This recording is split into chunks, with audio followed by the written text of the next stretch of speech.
JD Tuccille. I'm a 42-year-old professional writer based in northern Arizona. I'm registered libertarian, which even for Arizona is unusual. I have neighbors, but none of them are too close by. House across the way, the small ranch over there.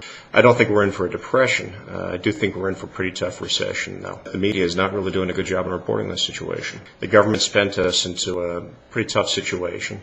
And they're going to try and spend us out of it, which is almost guaranteed to make things worse. The effort by a lot of folks in the media to blame deregulation is laughable. There hasn't been any deregulation in about 10 years.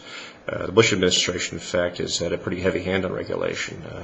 I know they've stepped up the regulatory budget in real terms under President Bush by about 65%.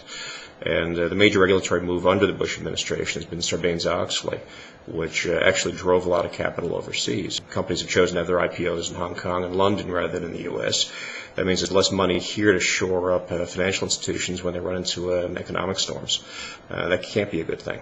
I know the economist George Reisman believes a lot of Federal Reserve policies, basically creating capital out of thin air for fueling basically bad economic decisions, bad financial decisions that create an unsustainable situation. I find those causes more convincing than blaming deregulation, which didn't exist, or free market policies, which haven't been in place. You're seeing some economists with very good, credible blogs online. These are economists who can't get themselves quoted very often in the press because they're saying contrarian things to what a lot of the press wants to report. People like myself can then pick up on those arguments and spread them and make sure that at least some of those arguments do get out there. I'm writing these days mostly about politics, civil liberties issues. I have a column for Examiner.com, though I write pretty much about anything for whoever will pay me. Like everybody else, Arizonans have been hit pretty hard by the economic downturn. People around here tend to live on the edge. You don't need a lot of money to live around here, but people don't tend to make a lot of money. If you're trying to sell a house around here, which we were trying to do with ours, you're just out of luck. You're competing with foreclosures, and it's not going to happen. Writers are pretty much disposable, I'm sad to say.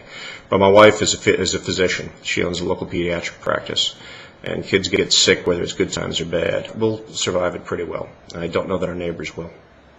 On the mountain back there, you can just about see the city of Jerome.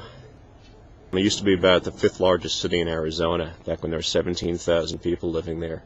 There's maybe 400 people there now. It's come down just a little bit in the world. About a mile from here, there's an old Indian village, the Sinagua Indian village, abandoned about 800 years ago. Living around here is a constant reminder that nothing's forever. Towns, even whole civilizations, can be swept away if they make the wrong choices or if circumstances change.